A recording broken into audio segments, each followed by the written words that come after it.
Well, good morning, Algebra. Let's take a look at some problems today and take some notes, and then we'll get those submitted. Hope you enjoyed your day off yesterday, and we'll get going here. Hope you guys are doing well, and hope everyone's safe. Let me get it off this screen where you can see the paper good. We good here. Okay, let me maximize this.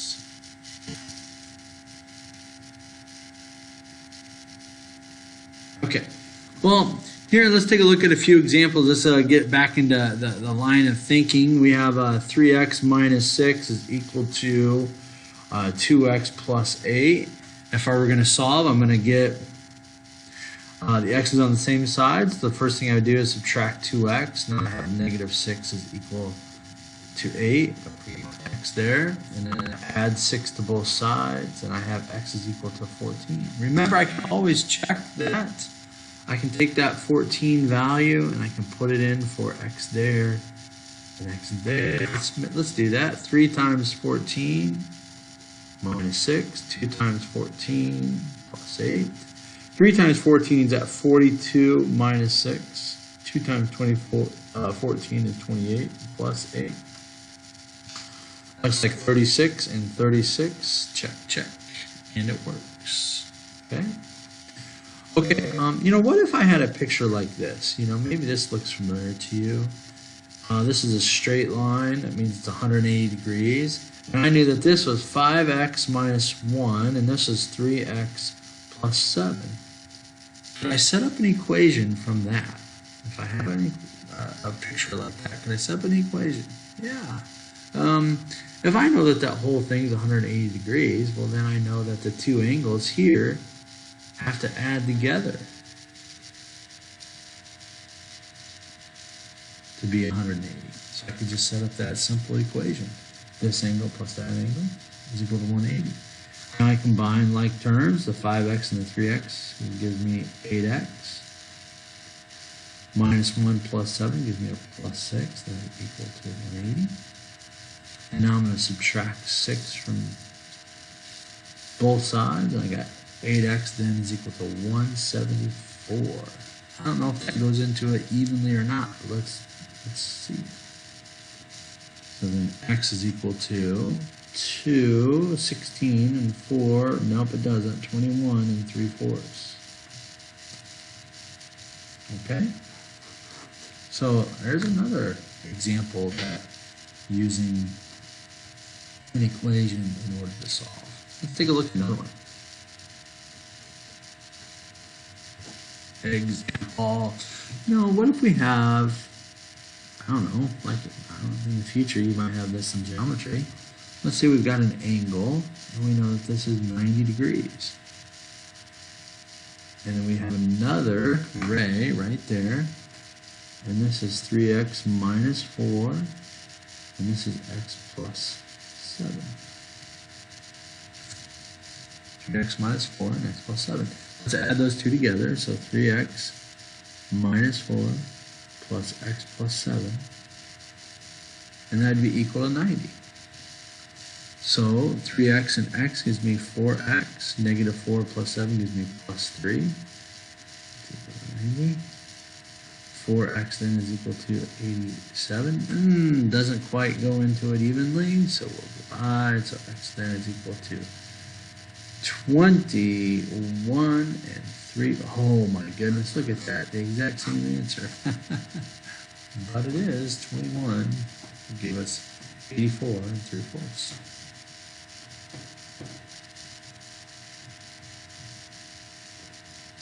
Okay. Let's do another one.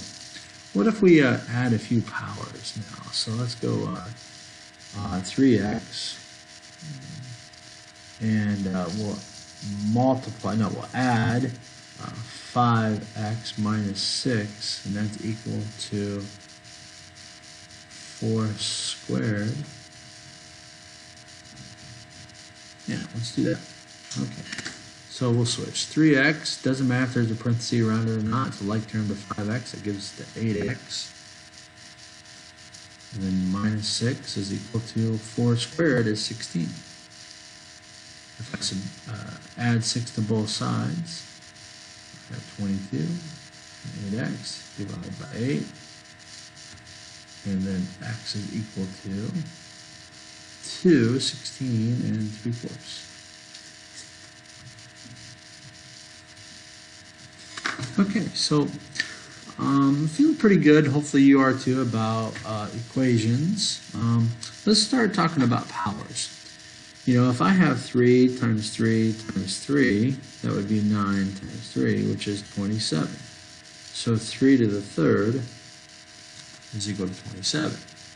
Likewise, with the variable, if I have x times x times x, that's the same thing as x squared times x, which is the same thing as x to the third. And so, if I have a multiplication, I just add the exponents. So 2 plus 1. So if I have x to the third times x to the fifth, that is equal to x to the 3 plus 5, or x to the 8. That is really super important. You add the exponents when you're multiplying. Add the exponents. Let's do another one. If I have y to the fourth times y to the third times y to the fifth, I just add the exponents. 4 plus 3 is 7, 7 plus 5, and y to the 12. Y to the 12. Okay. What if I'm dividing? What's this? What if I have 9 divided by 3? And we all know that that answers 3. But another way to look at that is 9 is 3 times 3 divided by 3. 3's could cancel, and I'm left with 3. Another way to look at that is 9 is 3 squared. And the bottom is 3 to the first. And I just subtract the exponents. 3 to the 2 minus 1. Because it always works. Just like when you're multiplying, you add the exponents right here. When you're dividing, you subtract the exponents. So, if I have x to the fifth over x to the third, if I write it out the long way, it's 1, 2, 3, 4, 5. 1, 2, 3. If I write it out the long way, then I know that 3 of them are going to reduce with these 3. I'm just left with a 1 at the bottom. And in the top, I have just x squared for 1, which is just x squared. Or the shortcut, x to the 5 minus 3, x squared. So whenever I divide, it's the same thing as subtracting. Let's do one more. So then let's say that I have x squared times 3x to the fourth all over x to the third. Okay, so there's my example. So x squared times 3x to the fourth, that would actually, the coefficient just stays out in front, so that's 3. Then I add the exponents, I get 3x to the sixth. I don't multiply them, I add the exponents. And then I get x to the third here.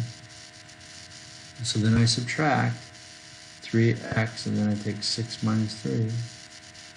And so I end up with 3x to the third. And that's my final answer. Okay, so take these notes, submit as your assignment.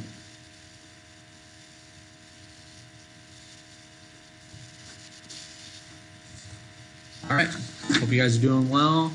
Everyone's safe, and take care. We'll see you soon.